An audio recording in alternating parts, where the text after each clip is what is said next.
오늘 본문 말씀은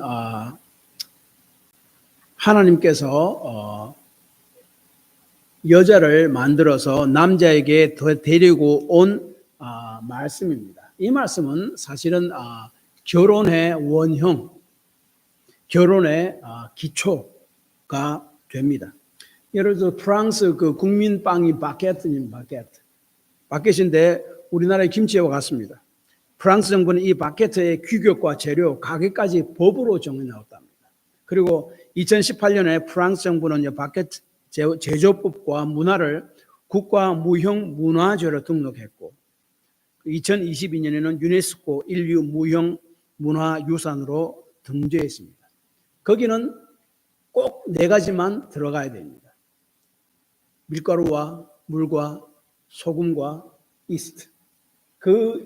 거기에 더 다른 것이 들어가면 그거는 바게트가 아니고 법에 저촉됩니다. 그래서 이 4가지 재료가 들어가는 바게트, 그게 바로 바게트의 원형이잖아요. 바게트의 기본이잖아요. 기초잖아요.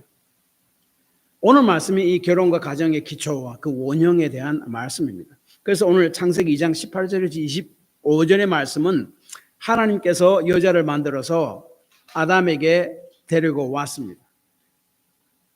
그리고 오늘 이 말씀은 하나님이 그 여자를 만들어서 먼저 만든 아담에게 데려온 이 사건이 무슨 결혼의 원형이고 결혼의 기초가 되는 말씀입니까? 왜냐하면 마태복음 19장에서 예수님께서 결혼과 이혼에 대해 말씀하셨을 때 이 말씀을 가지고 옵니다. 그리고 인용합니다. 결혼에 대해서 설명하기 위해서 이 말씀을 가져오는 거예요. 그 다음에 에베소서 5장에서 사도 바울은 결혼한 아내와 남편에 대해서 가르칠 때도 이 말씀을 가지고 와서 인용해서 이야기합니다. 그러므로 오늘 이 말씀은 결혼과 그리고 가정의 원형이 되고 기초가 되는 말씀이다 라는 말씀입니다. 하나님의 의도하신 가정이 무엇인가? 그것을 살피려면 그 기초와 그 기원이 어떻게 시작되었는지 알아야 하고 그러기 위해서는 오늘 말씀으로 돌아와야 한다 하는 말씀입니다. 먼저 결혼과 가정은요, 온전하고 풍성한 삶을 위해서 하나님께서 만드신 제도입니다. 사람들이 자기의 필요에 있어서 그 남녀가 만나서 스스로 만든 것이 아니라는 거예요. 제가 지난주에 하나님께서 사람을 흙으로 만드셨다고 말씀드렸습니다. 그래서 2장 19절에 보면은 식물들 말고 동물들도 사람과 같이 흙으로 만들었다라고 말씀합니다. 그래서 인간과 동물 모두 다 생명, 7절에는 인간을 보고 생명이 되었다라고 2장 19절에는 동물들을 또 생물이 되었다라고 이야기합니다. 이 생명과 생물이라는 말은 그 히브리어로 다 같은 말입니다. 네페시 하야, 즉 살아있는 생명이 되었다라고 이야기합니다. 동물과 인간은 둘 다 네페시 하야, 살아있는 생물이지만은 아주 다른 점이 있습니다. 특별하게 다른 점이 있습니다. 동물들은 하나님의 말씀으로만 동물들이 만들어졌지만은 사람은 하나님께 직접 사람의 코에 하나님의 생기를 불어넣음으로 사람을 만드셨다라고 말씀드렸습니다. 하나님의 생기, 하나님의 호흡을 이야기합니다. 나시파트 하임이라는 겁니다. 하나님의 생명을, 호흡을 불어넣음으로 이게 살아있는 생명이 됐고, 그래서 사람에게는 동물에게 없는 하나님의 생명이 있다라고 말씀드렸습니다. 그런데 18절에 보니까 하나님께서 사람, 즉 남자를 만들고 나서 성경에서 처음으로 좋지 않았다라는 말을 넣습니다. 하나님께서 천지를 6일 동안 창조하시고 난 다음에 항상 그 마지막에 하는 말이 보시기에 좋았더라라고 하고 말씀을 마칩니다. 그런데 오늘 본문 말씀 보면은 남자를 먼저 만들고 나서 처음으로 보시기 좋지 않았다 하는 말씀이 바로 18절에 있습니다. 그래서 그를 위하여 돕는 배필을 만들겠다고 만드셨고, 그래서 여자를 만드셨습니다. 여기서 이야기하는 것은 남자 혼자만으로 삶이 온전하지 못하다는 말입니다. 그래서 하나님께서 여자를 만들어 남자의 주심으로 결혼 제도를 만드셨음을 우리가 알 수 있습니다. 그리고 오늘 여러분 18절, 19절, 20절을 쭉 자세히 살펴보면은 18절에서 하나님께서 남자에게 배필을 만들어 주겠다고 이야기하고 나서 그 다음에 19절에 가면은 갑자기 아담에게 동물을 다 데리고 옵니다. 아담으로 하여금 동물에게 이름을 붙이도록 만듭니다. 그 다음에 20절에 가서 다시 하나님께서 돕는 배필을 만들겠다 하고 돕는 배필에 대한 이야기를 합니다. 18절에 돕는 배필, 20절에 돕는 배필. 그 중간에 하나님이 동물들을 아담에게 데려오고 아담이 동물에게 이름을 붙이는 이야기입니다. 그 중간에 왜 그게 끼어져 있습니까? 이름 이상하지 않습니까? 두 가지 이유에서 그렇습니다. 첫 번째는 아담은 하나님의 형상으로서 하나님을 대리하고 대신하는 일을 하는 자입니다. 그러니까 하나님은 온 우주의 왕이고 아담은 에덴 동산을 다스리는 하나님 대신해서 다스리는 작은 왕으로서 하나님의 일을 하는 자, 대신해서 대리해서 하는 자입니다. 하나님께서 온 천지를 만드실 때에 각 만드신 그 천지에 이름을 붙이시죠. 하늘, 땅, 바다 다 이름을 붙이잖아요. 하나님이 하신 겁니다. 마찬가지로 아담도 자기 사는 그 땅에서 동물들에게 이름을 붙입니다. 다시 말하면 아담은 하나님을 대신해서 대리해서 이 땅을 다스리는 사명을 감당해야 되는 자라는 것을 말해줍니다. 두 번째로는 아담이 동물들에게 이름을 붙여줌으로 그 주위에 수많은 동물들이 모였잖아요. 그 수많은 동물들이 아담 주위에 있었지만은 아담에게는 채워지지 않는 허전함이 있었다는 것을 말씀하고 있죠. 그래서 20절 하반절에 돕는 배필이 없으므로라고 이야기합니다. 주변에 아담 주위에 수많은 동물들이 있었지만 그 동물들은 인간의 진정한 짝이 될 수 없었다라는 것을 이야기합니다. 왜냐하면 동물은 인간이 다스리는 자예요. 인간은 동물을 다스리는 자로 지음을 받았지 동물과 짝이 되도록 동반자가 되도록 지음을 받지 않기 때문에 그렇습니다. 그래서 이제 아담의 삶을 돕고 인생을 온전하게 만드는 그 돕는 배필 동반자를 만듭니다. 물론 예수님께서 마태복음 19장에 보면은 독신의 은사를 받은 사람들도 있다라고 이야기합니다. 예, 그런 사람도 있습니다. 독신대로 살아도 됩니다. 하나님 그렇게 은사를 주셨으면 그렇게 살아도 됩니다. 그러나 일반적으로는 결혼제도는 하나님께서 만드신, 그래서 사람으로 하여금 온전하고 풍성한 삶을 살도록 하기 위해서 하나님께서 만드신 제도입니다. 결혼해서 뭐 여러 가지 문제가 있는 그거 뭡니까? 그건 죄에 타락하고 난 이유입니다. 타락하기 이전에는 그런 문제가 없었습니다. 완전하고 풍성한 삶을 위해서 하나님께서 주어주신 제도라는 것을 기억해야 됩니다. 그 다음에 이 돕는 배필을 하나님께서 홀로 외롭게 있는 아담에게 만들었다라고 이야기하는데, 돕는 배필이라는 히브리어로 아제르라는 말인데 helper, 돕는 자라는 말입니다. 이렇게 생각하면 그러면은 여자는 남자의 도움이 밖에 안 되는가? 좀 남자보다 좀 이렇게 열등한 그런 존재인가라고 생각할 수 있습니다. 그런데 그게 아닙니다. 이 아제르라는 히브리어 단어는요, 돕는 자라는 히브리어 단어는 주로 하나님이 사용한 단어, 하나님이 돕는 자로 묘사하는데 사용된 단어입니다.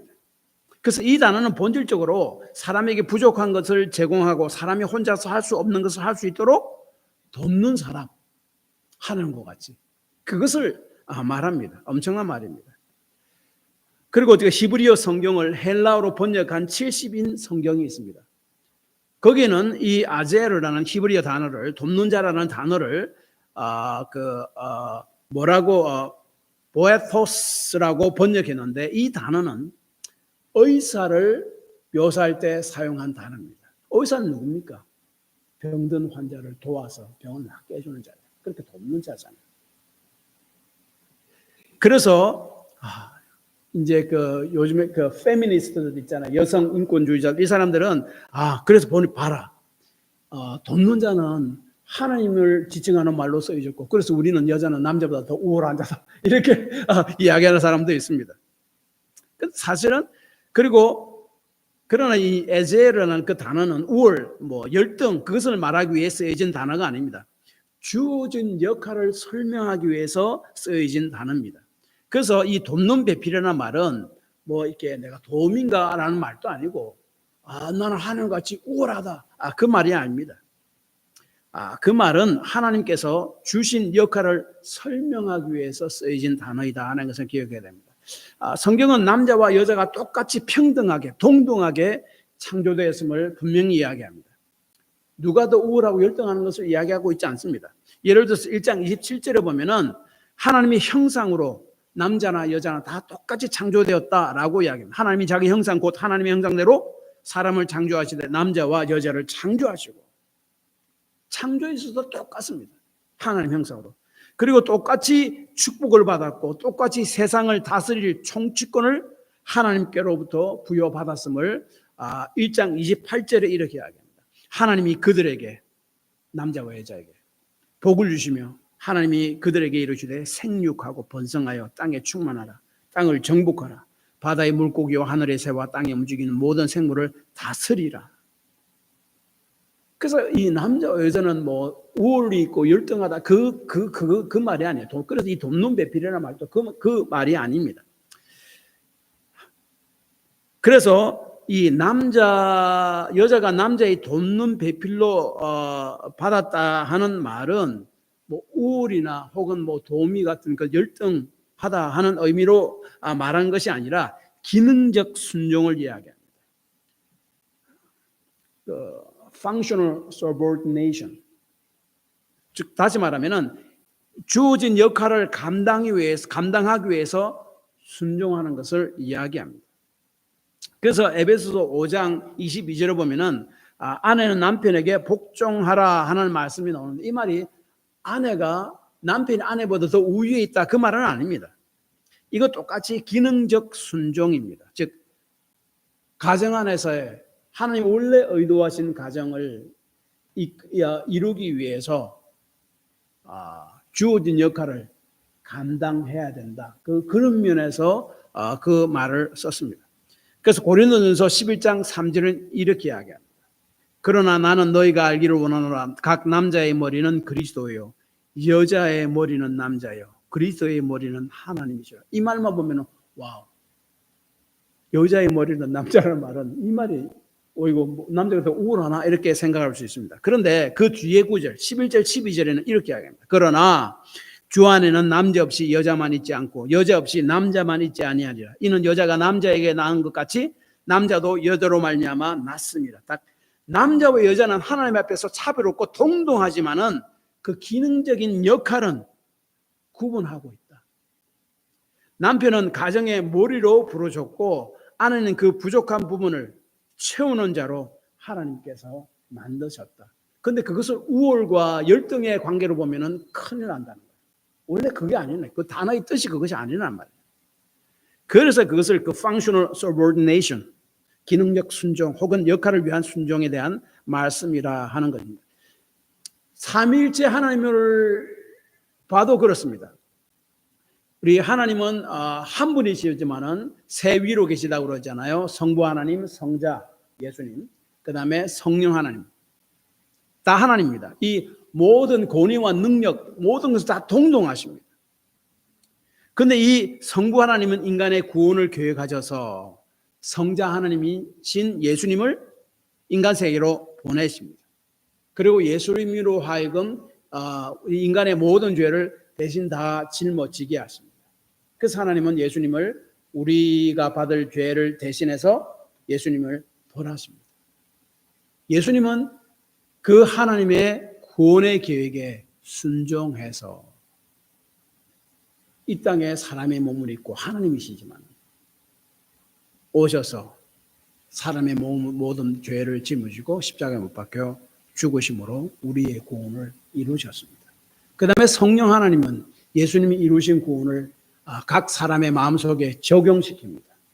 그래서 복음을 듣는 순간 그 사람의 마음이 움직여서 예수를 믿게 만드는 이렇게 성부 하나님이 성령 하나님, 성자 하나님이 성령 하나님이 성령 하나님께서 모두 다 합력해서 그 구원을 위해서 일하셨습니다. 그래서 예수님도 그 구원을 위해서 하나님이라는 지위를 버리고 구원의 역할을 감당하기 위해서 사람이 되어서 이 땅에 오셨음, 낮아지셨음. 그것이 바로 빌립보서 2장의 말씀입니다. 그는 근본 하나님의 본처시나 하나님과 동등됨을 취할 것으로 여기지 아니하시고 오히려 자기를 비워 종의 형체를 가져서 사람들과 같이 되셨고 사람의 모양으로 나타나사 자기를 낮추시고 죽기까지 복종하였으니 곧 십자가에 죽으심이라. 예수님의 자발적으로 이 구원을 위한 성부 하나님의 계획에 동참하셔서 낮아지셨고 그래서 죽으셨습니다. 이것을 기능적 순종, 구원을 위한 역할을 감당하기 위해 스스로 낮아지셨고 그 구원의 계획에 스스로 순종하신 것이다 하는 겁니다. 영원히 낮아졌습니까? 아닙니다. 그 뒤에 보면은 하나님이 그를 지극히 높였고 원래 다시 하나님 자리로 돌아오셨고 모든 세상의 사람들이 그 예수님의 앞에 무릎 꿇게 하셨다라고 이야기합니다. 그래서 이 돕는 배필이라는 말은 열등하고 우월하는 말보다는 하나님이 주신 역할을 감당하기 위해서. 그래서 원래 하나님의 계획인 이 땅을 다스리고 통치하는 그리고 하나님 말씀에 순종하는 그 계획에 순종하게 하기 위해서 그 남자를 돕는 자로서 이 땅에 그러한 역할과 기능을 허락해 주셨다 하는 겁니다. 그래서 남자와 여자의 기능은 다릅니다. 폴 트루니의 프랑스 사람이 쓴 이 책은 여성 그대의 사명은 The Gift of Filling이라는 책이 있습니다. 그 책을 보면 여자와 남자는 하나님 앞에 동등하지만 그 역할은 다르다. 그 펑션이 다르다라고 이야기합니다. 여자는 남자가 가지고 있지 못한 독특한 면이 가지고 있다라고 이야기합니다. 사물을 인격적으로 바라보고 대화하는 감성이라고 합니다. 남자아이는 자동차나 기계 같은 것을 가지고 인격적인 대화 없이 만들고 또 부수고 그렇게 삶을 살아갑니다. 그렇게 장난을 하면서 이렇게 놉니다. 그런데 여자아이는 언제나 그 노는 대상, 사물을 인격으로 생각하고 대화하면서 주고받는다고 그러죠. 그래서 혼자 장난감 가지고 놀 때도 그 장난감에 인격을 부여해서 함께 대화하고 놉니다. 그래서 여자아이는 장난감으로 혼자 몇 시간이나 놀 수 있다라고 이야기합니다. 그 반대로 남자는 인격이 없는 그 장난감을 인격을 부여하지 않고 만들고 부수고 이런 장난을 하다 보니까 오래 가지 못한다라고 그렇게 이야기하죠. 그래서 남자만 있는 세상은 인격이 없는, 필링이 없는 기기적인 세상이 되어버리는데 그래서 맹목적으로 생산만 증대시키게 된다는 거죠. 하나님께서 여자를 창조함을 통해 기계적인 세상에 인격과 감성을 불어넣게 해서 서로 조화롭게 만들었다라고 이야기합니다. 그래서 이 폴 트루네이는 이렇게 이야기합니다. 여자는 어떤 사물을 위해서 일하는 것이 아니라 항상 누군가를 위해, 사람을 위해서 일한다고 이야기합니다. 관계입니다. 그래서 여성에게는 남자에게 없는 직관이 있다라고 이야기하고 남자에게 없는 특별한 재능을 하나님께서 주신 것입니다. 그래서 모든 것에 인격을 부여해서 바라보는 감성과 직관이 바로 남자들에게 없는 것, 하나님께서 주신 것이다.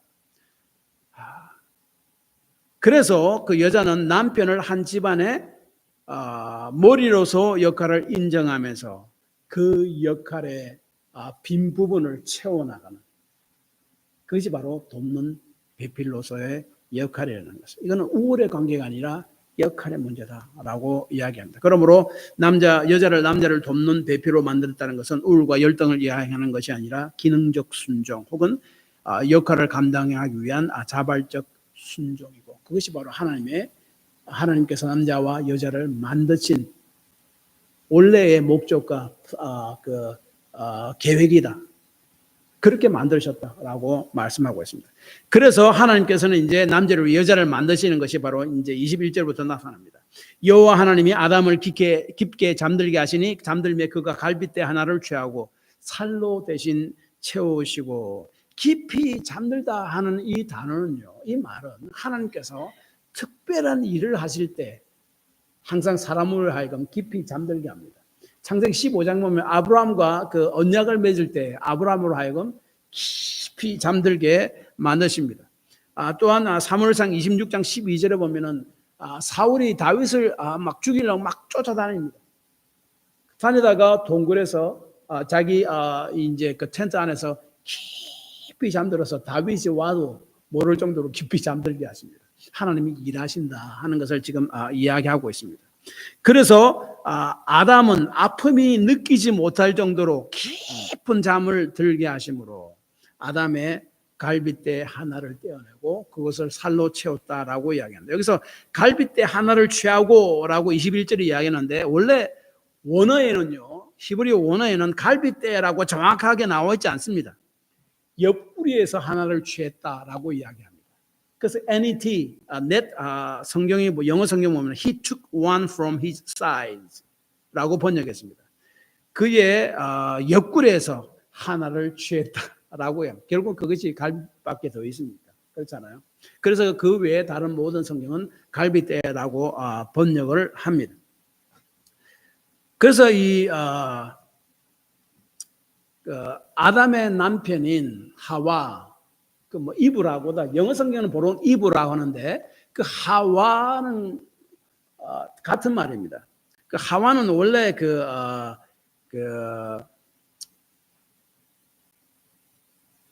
하바라는 그 시브리어의 단어에서 비롯된 것인데, 그것이 이제 계속 이렇게 영어로 라틴어로 번역되고 영어로 번역되는 가운데서 최종적으로 영어로는 입으로 되어 있고, 그 하와가 원래 원어의 발음에 더 가깝습니다. 그런데 둘 다 마찬가지입니다. 하와나 이브나.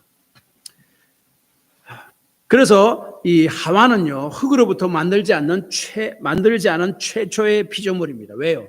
아담의 갈비뼈로부터 만들어졌기 때문에 그렇습니다. 그러나 원재료는 아담과 같이 땅의 흙입니다. 아담이 흙으로 만들어졌으니까 그 흙으로 만든 것을 가지고 만들었으니까 원래 그도 흙으로 만들어진 것과 마찬가지입니다. 왜 갈비뼈로 만들었나? 뭐 여러 가지 이야기가 있습니다. 그러나 제가 볼 때는 가장 합당한 것이 이것입니다. 여자는 남자의 갈비뼈로 만들었기 때문에 여자는 다른 동물과 구분되는 존재죠. 그래서 남자와 가장 가까운 존재입니다. 그러니까 같은 사람이 같은 종이란 말이에요. 다른 종이 아니라는 것이죠. 그래서 남자와 가장 잘 어울릴 수 있는 피조물이고, 이 여자를 하나님께서 남자에게 주셨다라고 22절에 말씀합니다. 그래서 하나님께서 여자를 이끌어와서 아담에게 주었습니다. 이 장면은 사실 결혼식을 연상시키는 장면입니다. 오늘날 결혼할 때 여자의 신부의 아버지가 신부를 데리고 입장해서 그것을 신랑에게 넘겨주는 그것과 비슷한 그런 이렇게 픽처가 그려집니다.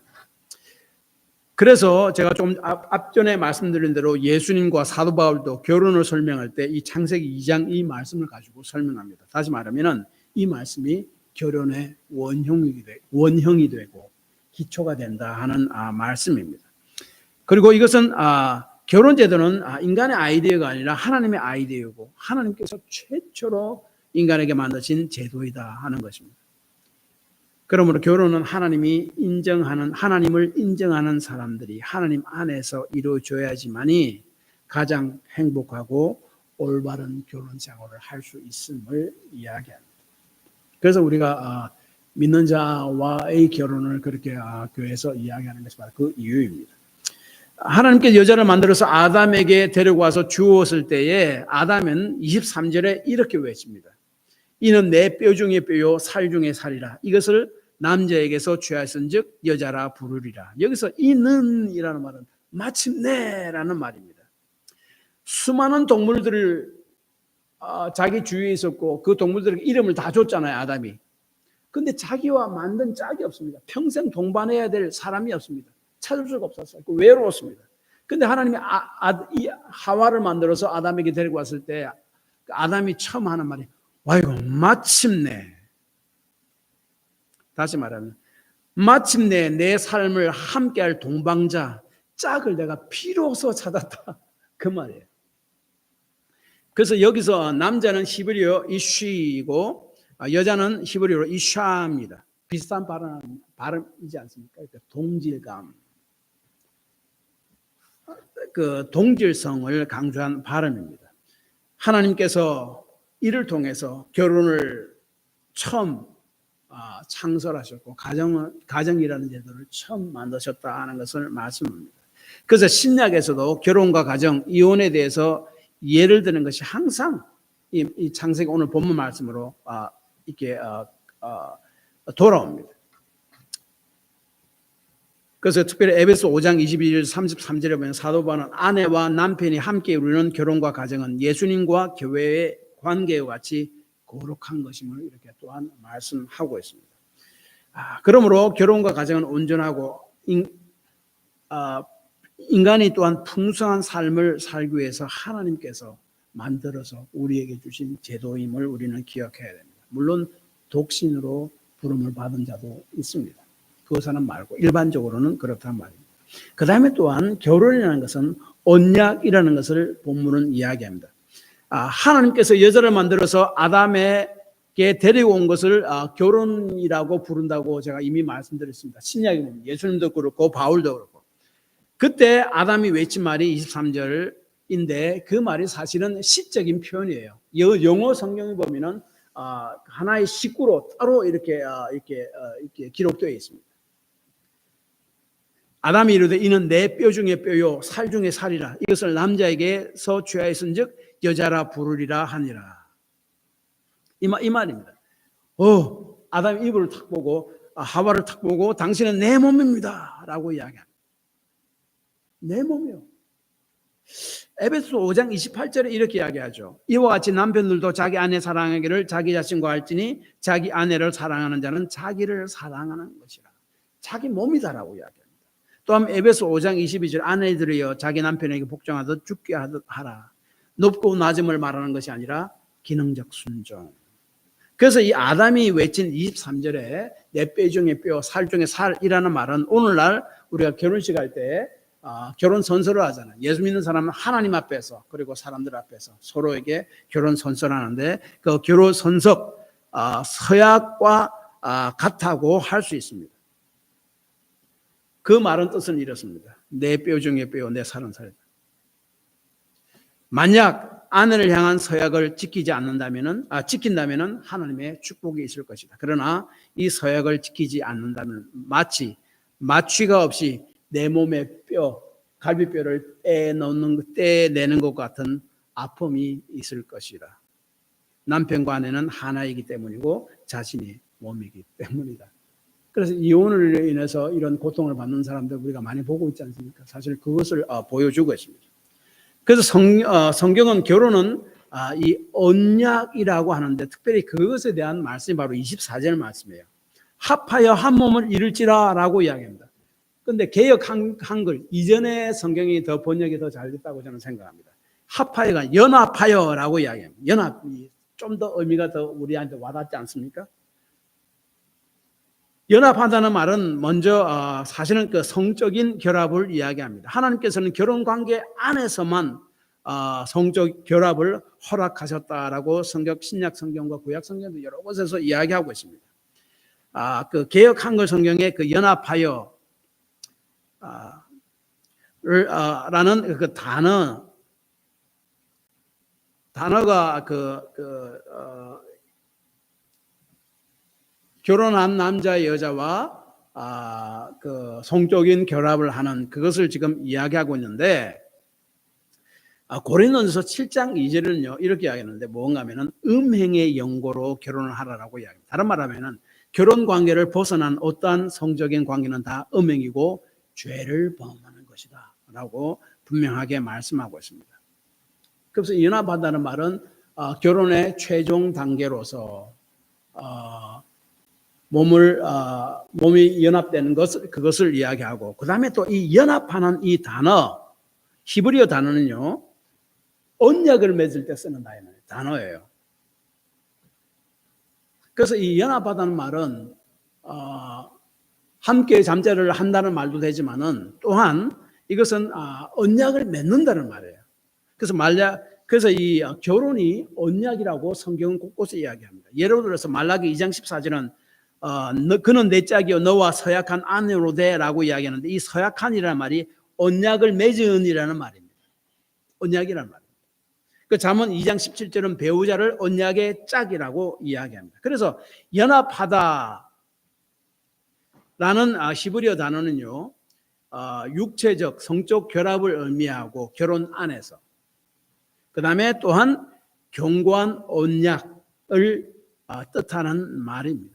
그래서 구약학자인 고든 휴겐버그라는 학자도 그렇고 또한 팀 켈러 목사님은 그가 쓴 책 결혼을 말하다에서 결혼한 남녀의 성적 결합은 결혼이라는 테두리 안에서 이루어져야 한다라고 이야기하고 있고, 그리고 결혼 안에서 이루어지는 성적 결합은 언약의 행위이고 언약을 새롭게 하는 행위다라고 이야기합니다. 그래서 고린도서 6장에 보면요, 결혼이라는 테두리 밖에서 성적 행위를 포함한 창기와 하나가 되는 것을 음행하는 죄를 범하는 것이고, 그것은 창기와 하나가 되는 것이고 결국 자기 몸의 죄를 범하는 것이다 라고 아주 강력하게 이야기합니다. 결국 연합이라는 개념은 육체적인 것뿐만 아니라 결혼 안에서 그 다음에 영적인 언약을 다 포함하는 그런 개념입니다. 그래서 우리 그리스도인의 윤리를 이 말씀을 통해서 우리 다시 한 번 더 생각해 봐야 됩니다. 그리고 결혼은 배우자와 연합함, 즉 언약을 함으로써 헌신의 우선순위가 부모로부터 배우자에게로 바뀌게 됩니다. 여기 24절에 남자가 부모를 떠나라고 이야기합니다. 당시 결혼 관습은 남자가 부모를 떠나는 것이 아닙니다. 남자와 부모들은 같이 살았고 결혼한 여자가 자기 집을 떠나서 남자 집으로 오는 겁니다. 우리나라 옛날과 마찬가지로. 그런데 남자가 부모를 떠나라고 이야기합니다. 그래서 이 말은 문자적으로 남자가 부모 집을 떠나라는 말이 아닙니다. 은유적인 표현입니다. 헌신에 대한 우선순위가 부모로부터 배우자로 결혼한 사람은 바뀌어야 한다라고 이야기합니다. 결혼하기 이전에는 부모가 나의 모든 삶의 우선순위였습니다. 그러나 결혼하고 난 이후에는 부모는 두 번째고 첫 번째는 배우자여야 한다라는 분명한 기준을 정해줍니다. 물론 성경에는 부모를 공경하라는 말을 분명히 합니다. 그리고 십계명에도 분명하게 이야기하고 있습니다. 공경하지 말라는 말은 아닙니다. 공경을 하되 우선순위는 배우자가 우선순위다 라는 것을 우리가 기억해야 됩니다. 그래서 우리가 흔히 말하는 결혼해서 마마보이 이런 것도 있잖아요. 성경적이지 않습니다. 우선순위가 바뀌어야 돼요. 그렇게 함으로써 하나님이 원래 의도하신 바른 가정을 이루어갈 수 있음을 이야기합니다. 그리고 마지막에 25절에 보면은 아담과 그의 아내 두 사람이 벌거벗었으나 부끄러워하지 아니하니라 라고 하는 이야기합니다. 이 말은 반어법으로 사용되었다라고 학자들은 이야기합니다. 표현할 내용이 실제의 의미와는 반대되는 표현 방식이랍니다. 그래서 이 부끄러워하다는 말의 반대는 뭡니까? 부끄러움이 없고 신뢰하다 하는 말입니다. 그래서 인간은 원래 서로 완전한 믿음 가운데 서로 신뢰하도록 만들어졌습니다. 벗어서나 부끄러워하지 않는다 이런 말이 서로 안에서 완전한 신뢰가 있는 그런 관계가 원래 하나님께서 최초로 만드신 결혼의 관계고 가정의 관계다라고 이야기합니다. 그런데 이렇게 이야기하는 이유가 3장에 가서는요, 죄가 들어옴으로 그 관계가 다 깨어집니다. 완전 아주 뒤죽박죽되는데 그 이야기가 또 여러분 다음 주일 되면 굉장히 아주 의미가 있고 또 재미가 있습니다. 기대하시기 바랍니다. 예. 이렇게 결혼 제도를 만드시고 가정을 창설하신 목적은 생육하고 번성하고 그리고 그 풍성함을 누리게 할 뿐 아니라 하나님께서 주신 에덴 동산을 다스리고 지키게 하기 위함입니다. 다시 말하면 결혼이라는 것은 마음의 정신적인 결합 또 육체의 결합뿐만 아니라 사명의 결합이 되어야 한다라고 이야기합니다. 1장 28절에 하나님께서 사람을 만드신 후 그들에게 복을 주셨다라고 이야기합니다. 그리고 생육하고 번성해서 땅을 정복하고 모든 생물을 다스리라라고 말씀합니다. 땅을 정복하라는 말은 자신을 이익을 위해서 자신의 통제 아래 두라는 거예요. 그건 무슨 말입니까? 이런 이야기죠. 하나님께서 온 세상 만물을 만드셨잖아요. 그것을 두고 땅을 정복하는 말은 당시 고대 시대에 의미하는 말로는 이런 것입니다. 하나님께 주신 그 밭을 경작하고 광물을 채굴하고 나무를 베어서 건축에 사용하고 동물을 길들여서 가축을 사용하는 그렇게 일해라는 거죠. 땅을 정복하는 것. 막 이렇게 훼손하는 것을 이야기하고 있지 않습니다. 그리고 2장 15절에는 인간에게 주어진 그 사명이 그 땅을 경작하고 지키는 것입니다. 경작하고 지킨다는 말은 하나님께 주신 땅 동식물들을 잘 경작하고 잘 키우는 것입니다. 동시에 이 단어들은 제가 지난주에 말씀드린 대로 하나님의 성전에서 하나님을 예배할 때에 하나님을 섬길 때 쓰이는 단어라고 이야기했습니다. 그래서 우리 그리스도인이 하나님 앞에서 우리 그리스도인이 일하는 모든 것은 하나님 앞에서 일하는 것이라고 그런 마음으로 일을 해야 된다는 것을 제가 지난주에도 말씀드렸습니다. 그것이 바로 그리스도인의 일에 대한 자세입니다. 그러므로 여자를 하나님께서 만드신 목적은 삶의 동반자로서 남자와 함께 그 남자의 부족함을 채워가며 살아가고 하나님이 주신 사명인 자녀를 낳아서 기르는 것과 땅을 다스리고 지키는 하나님이 주신 사명을 이루게 하기 위함입니다. 그러므로 결혼은 남자와 여자와의 육체와 또한 마음과 정서적인 결합인 동시에 사명의 결합이 되어야 된다 하는 것이 본문에서 이야기합니다. 결론은 이것입니다.